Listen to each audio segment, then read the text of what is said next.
Hello. Took me a minute to compose myself after making that last video, but here I'm back because I had a few more issues to discuss today. But yeah, I don't know if you can tell, but the very last video, that post before this one, I held it together, but I was in a perpetual state of almost losing it on that sensitive topic. So you could probably hear it in my voice, but I can't believe I held it together. I'm shocked at myself. This topic is, this took me a while to put together. I wasn't quite sure what was happening to myself during the process, and it took me a while to put this together. The impossibility of this is astounding to me. That, oh, look at the monkey is awake. That once their mask drops, meaning the first rug pull, whether it's a discard or not, I think in one video I said initial discard, but I'm referring to that first moment, whether there's a breakup or not, it's that you just found something out. Do you know what I mean? The first disaster date, let's just say. First disaster date. When you have that happen to you and their mask falls off, because that's what's essentially happening on a disaster date, their mask fell off. How would it even be possible after that for him to ever be the same guy again that he was in the beginning when you had him up here and he was love bombing you and he was Prince Charming and he was everything you thought? Once there's a disaster date, that mask is, you see them. Now, and you know, they know it, which affects their behavior back to you. When that mask comes off, they'll never be what you thought they were according to them. They know that, in other words, they know you have now seen them. You saw them. You've seen darkness. You've seen they're ugly. Right? They're deflated in our eyes. They know that. Of course they are, too. How could they not be? I mean, and they know it. So then, what do?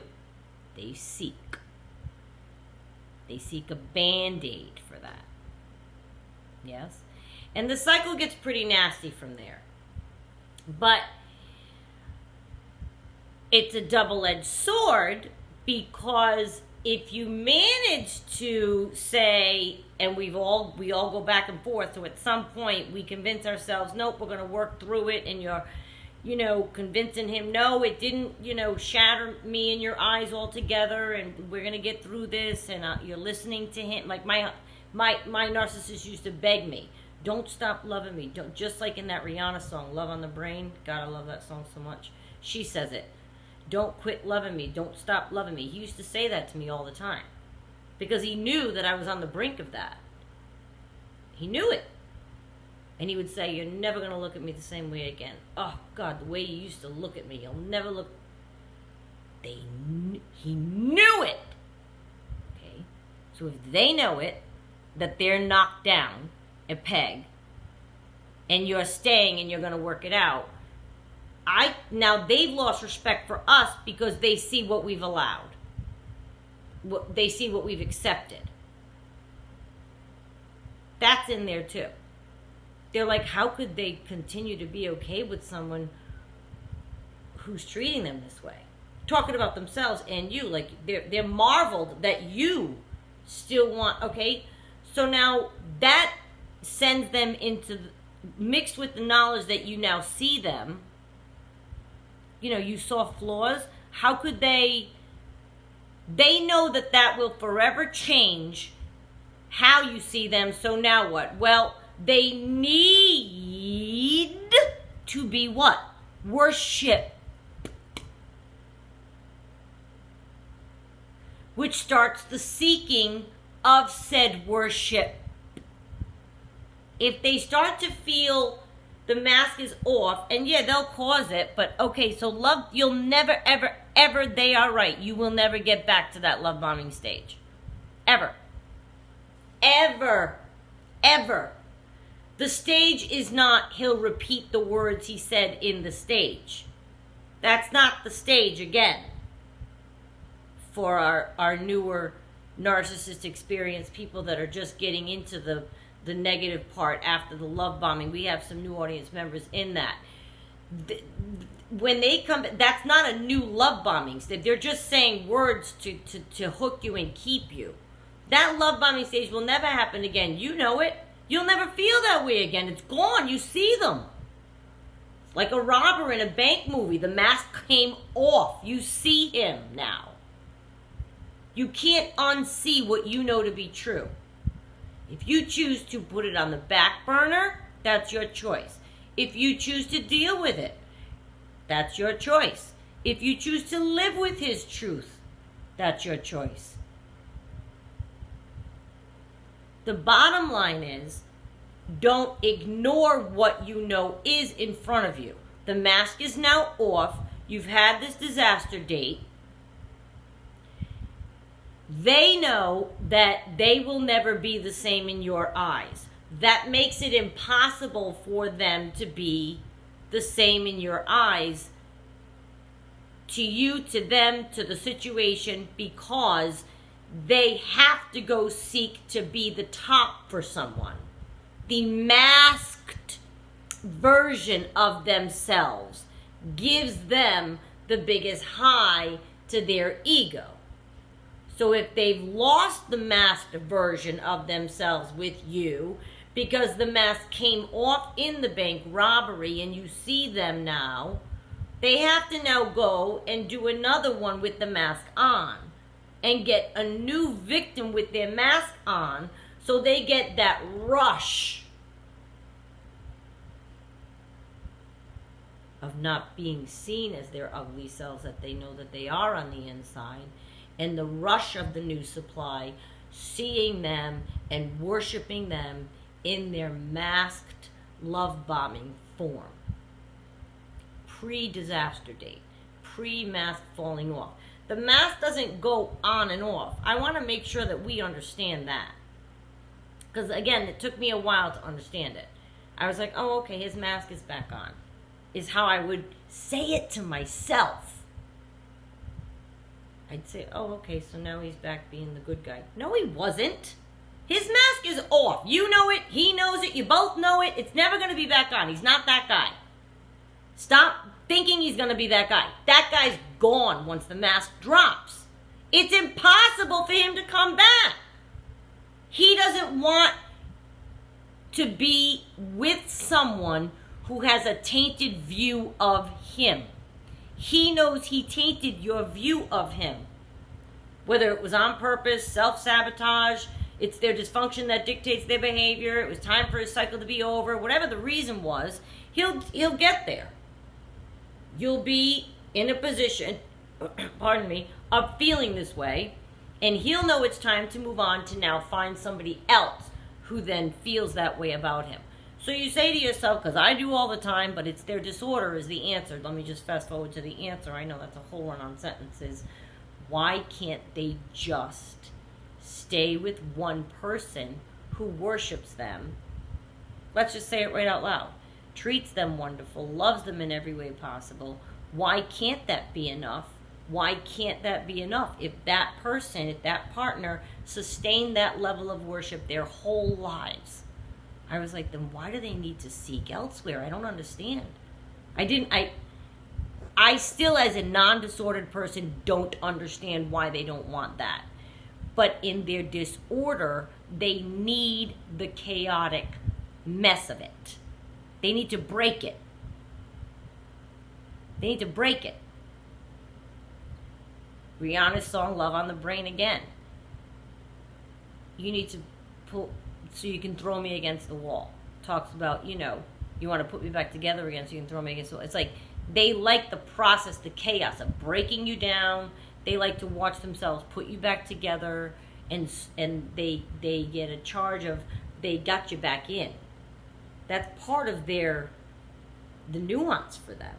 I don't even know if we've ever discussed that, but there's a rush they get. So they get you, They devalue you. Let's simplify the cycle. They're getting a rush out of that too. They feel like getting chaos right now. They feel like making you feel bad right now.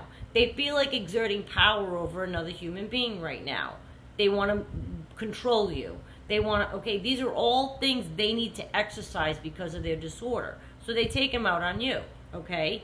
Then when they want to feel, they want you to be charmed and swooned, and they want to feel like, you know, Mr. Charming romantic cover of a, you know, romantic novel guy. They're going to lay on the love bombing because they want that from you. They want to see that they can do that to you again. And how well can I'll lay it on thick. I don't even know if they say that to themselves. I'll lay it on thick. I'm not saying that.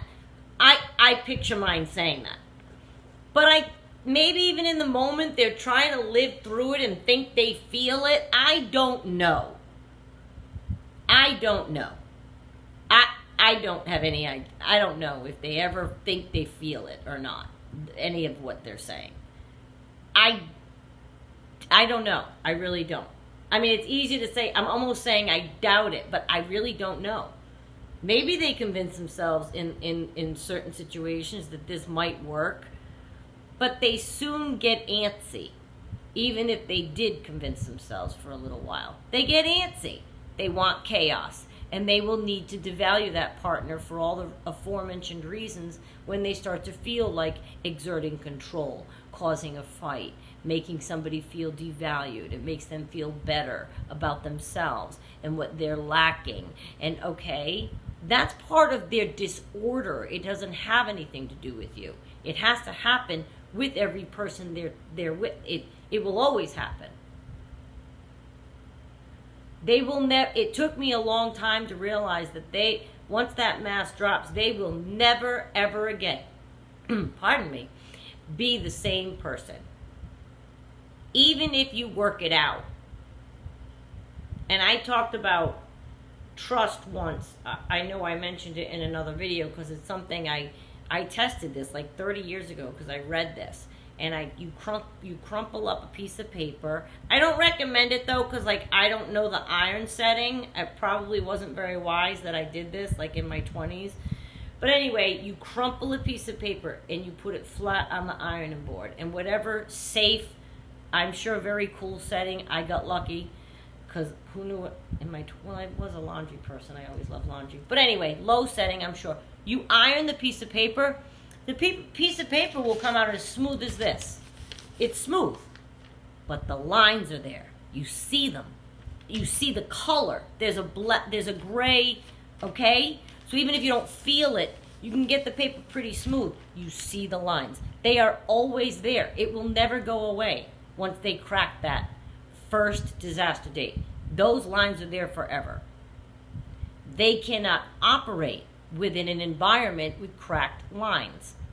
They want their partner from whom they're getting their ego fit. They want that to be a sacred worship place.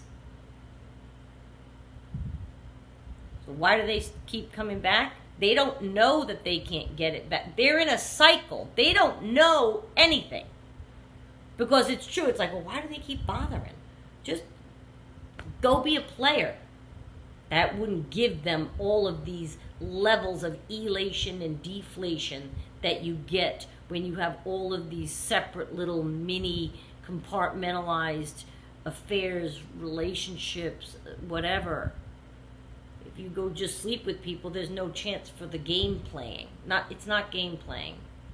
It's a sinister disorder. Game playing is different. That's a different cat. These guys play games. It's inherent woven into their personality, but just to say they're game players minimizes what they are, is what I'm saying. Game playing is a tool they have. But there are people that are game playing. They're just harmless playboy types that are, you can figure them out. That's nothing. The narcissist is a different animal. And they operate within the world that makes them feel the best or makes them feel whatever they want at the time. If they're feeling particularly maybe a bout of self-hatred way in there, maybe they want to punish themselves, so they pick a fight with you so that they get yelled at for 2 hours. Remember, they're full of self-hatred. That's a thing. Way in. That's what the grandiose personality is masking. So I feel really bad when I'm the bearer of bad news. I really do, and I'm so sorry. But I went through it, and I waited, and I couldn't define it, and I was misspeaking about it, and it just finally hit me. This is what I wanted to tell you. Once that mask drops, they'll never be that person again. Now, can you build if trust is broken? I believe so. In a non-disordered relationship, there are plenty of couples walking around there that have wrinkles in their piece of ironed paper, and they've worked it out. Things happen. People are human beings. But in a disordered relationship, or a person with a disorder like this, they don't stay with one person and work things out and have a wrinkled piece of paper in the file cabinet. They have to go and create other wrinkled pieces of paper. It's a constant thing that they require. They don't want to be in the environment with a wrinkled piece of paper. They don't have the fortitude. It takes a strong couple to do that. A very strong couple. You're both deciding to move forward with a crinkled piece of paper. Flat, ironed paper with lines in it. You know what I'm saying? But it takes a lot on both parts. Whoever did whatever, it takes a lot on both parts. In whichever position somebody's in, whether you cheated or were cheated or whatever. They make a decision to go forward. That takes a lot of courage, and I give people credit like that. It takes perseverance, strength. The narcissist doesn't have any of those things. They're not built like that. They couldn't possibly have it in them to do what it takes to move forward a relationship that has a crinkled piece of paper, because now there was a disaster date and their mask fell off. So of course they're never going to be the guy again. I'm just saying. I know, I got off, but you know what I mean? Okay.